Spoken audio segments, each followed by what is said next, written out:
중국 고전문학사 이번 주 화요일 수업 시작하도록 하겠습니다. 우선 오늘 수업에서는요, 중간고사 채점한 이후에 제가 좀 여러분들한테 전달드릴 말이 있기 때문에 거기에 대해서 간단히 말씀을 드리고요. 2차 글쓰기가 제출 마감이 다가오는데 제가 그 기간을 약간 연장했습니다. 그 안내 드리도록 하고 당나라에 대해서 정치, 사회사, 문학사로 나누어서 이 시기가 어떤 시기였는지 오늘 말씀을 드리고 초당시에 대해서 조금 설명을 하고 앞부분만 설명을 하기로 하겠습니다. 그리고 퀴즈는 다음 수업부터 실시를 합니다. 오늘은 퀴즈가 없습니다. 우선 중간고사를 제가 채점을 해보니까 여러분들 중에서 이 서술문이 무엇인지를 모르는 학생들이 있었습니다. 그래서 제가 말씀을 드려야 되겠는데 무조건 다로 끝내야 됩니다. 서술문이기 때문에 다로 끝내야 되는데 이거 S라고 나왔네. S가 아니고요. 예, 니은다 뭐 이런 식으로 되어야 되겠습니다. 그리고 뭐뭐 합니다라고 끝내는 거 이것도 이제 서술문의 형태겠지만은 이게 이제 여러분 시험이고 객관적인 사실을 전달해야 되는 어, 상황이기 때문에 다엔딩을 쓰십시오. 예, 그렇게 해주시면 감사하겠습니다. 자, 그리고 긴 서술문을 작성하는 요령이 있는데 이거를 거의 대부분이 잘 모르시는 것 같아서 이번 주 그러니까 오는 목요일에 제가 여기에 대해서 상세히 어떻게 여러분들이 답안지를 작성을 하셔야 되는지에 대해서 말씀을 드리도록 하겠습니다. 자, 그리고 2차 글쓰기를 원래는 5월 15일까지가 아니었나 싶은데 예, 이거 시간을 조금 더 들여서 5월 17일 일요일 밤 10시까지 작성을 하시면 되겠습니다. 자, 그리고 포맷은 1차 글쓰기 포맷 그대로 쓰시면 되는데 거기 이제 머리글 있잖아요. 그죠? 여기 이제 포맷 중에서 왼쪽 끝에 보면 여기 이제 머리글 나오는데 이거를 1차 글쓰기에서 2차 글쓰기로 수정을 해가지고 작성을 해서 제출을 하시면 됩니다. 이메일로 제출할 필요는 없습니다. 제가 이제 블랙보드를 좀 더 잘 사용하게 되었고 여러분들 파일을 그쪽으로 올려주시면은 제가 교정을 해서 피드백을 담아서 거기에 바로 이제 업로드를 하면 되기 때문에 이제 저한테 개인적으로 이메일 제출할 필요는 없습니다. 자, 이제 위진남북조 시대가 끝나고 당나라로 넘어가게 되겠습니다. 자, 우선 당나라 시대를 개괄을 해보자면은 마치 여러분들 전체적으로 딱 보면은 이건 이 이전의 시대의 어떤 데자뷰가 아닌가 그런 느낌이 들 정도로 비슷한 일이 반복되고 있습니다. 우선 어디서 그런 일이 있냐면요. 진나라가 몇십 년 못 가서 한나라에 의해서 통일왕조가 다시 이루어지죠. 그것처럼 수나라가 기껏해야 30여 년 정도 통일왕조를 이루다가 외부 국가하고의 어떤 그 영토 개척 사업에 실패를 하면서 내부적으로 와해되게 됩니다. 당나라가 이제 세워지는데요. 이 당나라 같은 경우에는 중간에 큰 난을 겪게 됩니다. 안사의 난, 안녹산 사사명의 난인데요. 755년에 발생을 해서 몇 년간 거치는데 이걸로 당 전기와 당 후기가 확연히 다른 사회와 문화로 나누어질 수가 있다라고 보시면 되겠고요. 그런데 여러분 보시면은 이 안사의 난 때 국토가 전반적으로 파괴되는데 주로 이제 북쪽에 있는 문물들 그리고 이제 농토들이 닫히고 남쪽은 거의 온전히 보존이 됩니다.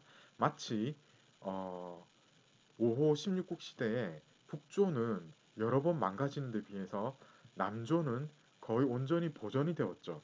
그거하고 비슷한 일이 또 펼쳐지게 되는 겁니다. 예, 이런 식으로 이전 왕조에 있었던 그런 일들이 희한하게 이렇게 계속되고 있습니다. 당나라 같은 경우에는 이렇게 초반 약 130년 정도 어, 세계에서 제일 강력한 제국이 형성이 되는데 안사이 난 이후로는 간신히 지탱할 정도로 국세가 많이 기울게 됩니다.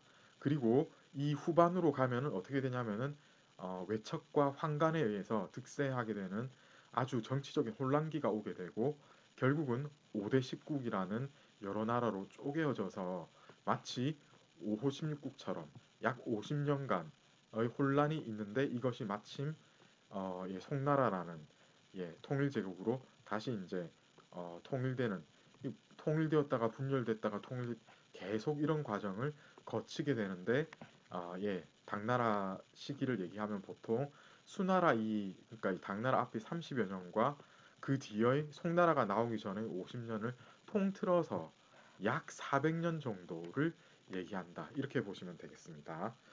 자, 이제 이 당나라 같은 경우에는 제일 먼저 여러분들이 생각하셔야 될 게, 정치적으로 상당히 전반기에 안정되었는데 그 이유는 균전제와 조영조라는 탁월한 경제적인 정책의 성과가 크게 이제 나오면서 이게 이제 제대로 나라가 부흥하게 됩니다. 균전제라는 거는 균등하게 논밭을 나눠준다라는 라는 건데요. 만 15세 이상의 남녀에게 2대 1의 비율입니다. 남자한테 예를 들어 20모를 준다면 여자한테는 10모 정도 주는 이 정도인데, 어쨌든 만 15세 이상의 남녀에게 균등하게 땅, 어, 보통은 논인데 그 밭도 이제 논이 없는 곳에서는 밭으로 대체를 해야 되기 때문에 이런 식으로 융통성 있게 토지를 균등하게 나누어 줬습니다. 그러면 이 사람들이 결혼해서 어, 집을 이루게 되면은 그 1호당 굉장히 상당히 이제 큰 땅이 분배가 되기 때문에 한마디로 제대로 먹고 살만 했습니다. 그렇기 때문에 이 사회가 안정을 취할 수 있게 되는 가장 큰 원인이 여기에 있었다라고 보면 되겠는데요. 균전제를 실시하면서 같이 이제 거의 동시에 실시한 게 조영조인데, 국가에서 세금을 걷어들이는 제도입니다. 이것은 매년 걷어들이는 곡식세입니다. 그러니까 밭하고 논을 나눠줬으니까 그 대가로, 이건 어찌 보면 당연한 거죠. 국가에서 공짜로 이렇게 줬는데 아무 대가 없으면은 이게 뭐 유지가 되겠습니까? 그러니까 조를 받았습니다. 뿐만 아니라 너네들이 농한기 같은 경우에는 좀 국가적인 사업에 종사를 해라. 일반적으로는 연당 20일, 매년 20일 정도 부역을 실시해라. 이런 거를 이제 제시를 한 게 용입니다. 쓰겠다는 거죠. 국가에서 고용을 하겠다. 예. 그리고 조자. 이거는 뭐냐면은 특산물에 해당되는, 그러니까 무슨 뭐 해산물 이런 거보다는 바로 돈으로 이제 등가가 될 수가 있는 물건들, 비단, 배, 은, 이런 것들을 또 납세를 받았습니다. 그러니까 곡식 대신에 곡식은 따로 있고 요런 것은 이제 따로 받았습니다. 그러니까 균전을 했기 때문에 이런 것을 요구를 할 수 있는 어떤 국가의 입장에서는 당연한 권리였다고 보시면 되겠는데, 이게 이제 나중에는 바로 뒤에 이제 말씀을 드리겠지만은 문제가 생기게 됩니다.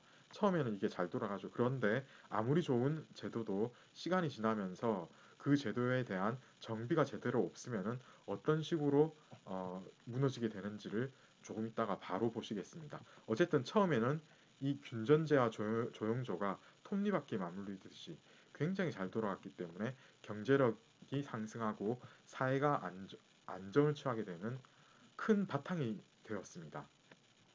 특히 이제 우리는 태종의 연호 중의 하나인 정관의 치, 그리고 현종, 당현종의 연호 중의 하나인 개원의 치라고 얘기를 역사책에서 예전부터 얘기를 할 정도로 이 시기 7세기 초반 그리고 8세기 초반에 이 당나라가 엄청난 발전을 합니다. 정치, 경제, 문화 할 것 없이 거의 모든 분야에서 중국 역사상에서 한번 정점을 칩니다. 최전성기를 이룩하게 됩니다. 국제적인 도시로, 장안은 그야말로 국제적인 도시로 발전하게 됩니다. 그런데 이것이 계속될 수는 없었습니다. 왜냐하면 균전제로 이어지는 이 균전제에서 조영조로 이어지는 이 제대로 된 이 그 제도를 국가가 정비를 하면서 계속해서 운영을 잘 해야 되는데 그것에 실패를 했기 때문입니다. 모든 것의 출발점은 사유지의 확대에 있었습니다. 대토지를 소유하는 지주가 등장하기 시작했는데 국가가 이것을 막아야 됐는데 그것에 실패를 했습니다. 따라서 어떤 일이 일어나게 됩니까? 땅을 농민들한테 제대로 줄 수가 없으니까 이 농민들이 조용조를 납부할 수 없기 때문에 이 국가의 어떤 시스템에 걸려들지 않게 될 수밖에 없습니다. 이 사람들은 산으로 가거나 바다로 가거나 이런 식으로 해서 국가의 입장에서는 호적에 올려지지 않는, 잡히지 않는 그런 사람이 되어버립니다. 떠돌이가 생겨나는 거죠. 균전제가 와해되기 시작하게 되었습니다.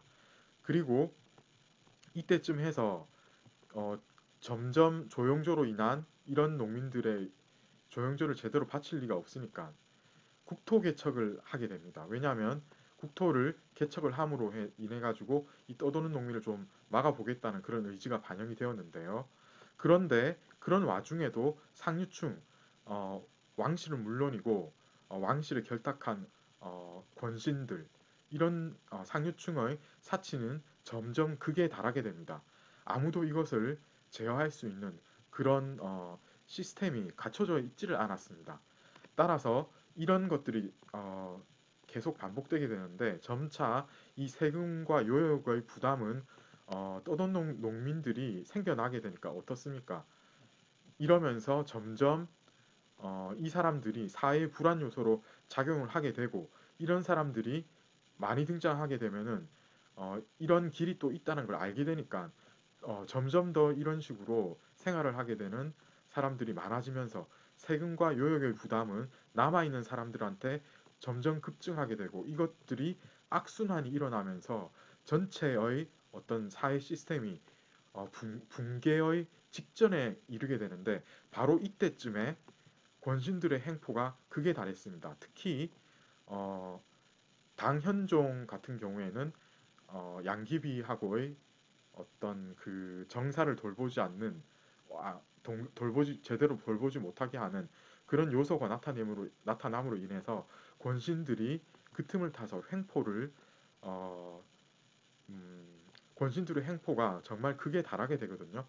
맞물려서 중앙에서 권신들이 어, 횡포를 일삼고 그리고 왕이 황제가 제대로 정사를 다루지 않다 보니까 지방에서는 지방의 세력이 크게 급성장하게 되고 결국은 이 성장한 지방 세력들과 중앙 세력이 한번 치열하게 서로 이제 헤게모니를 놓고 다투는 일이 발생하게 됩니다. 이게 무엇입니까? 바로 안사의 날입니다. 안록산 사사명 지방 군벌이었던 절도사였던 안록산이 어, 난을 일으키는데 이 난은 굉장히 오랫동안 지속되고 특히 장안을 함락하게 이릅니다. 그리고 당현종은 자기를 따르는 무리를 이끌고 저 멀리 옛 촉당 지방까지 피난을 가기에 이르는데 이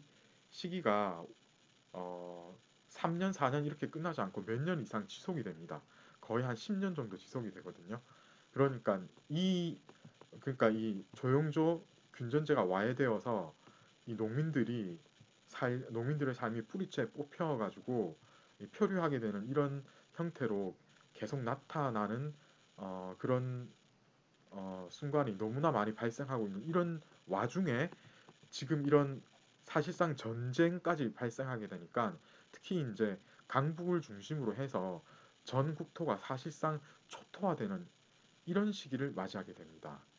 자, 이제 안사이 난 그 순간과 이후에 당나라가 어떤 식으로 어, 전개가 되는지, 예, 역사적인 그 순간들을 조금 이따가 더 자세히 살펴보도록 하겠습니다.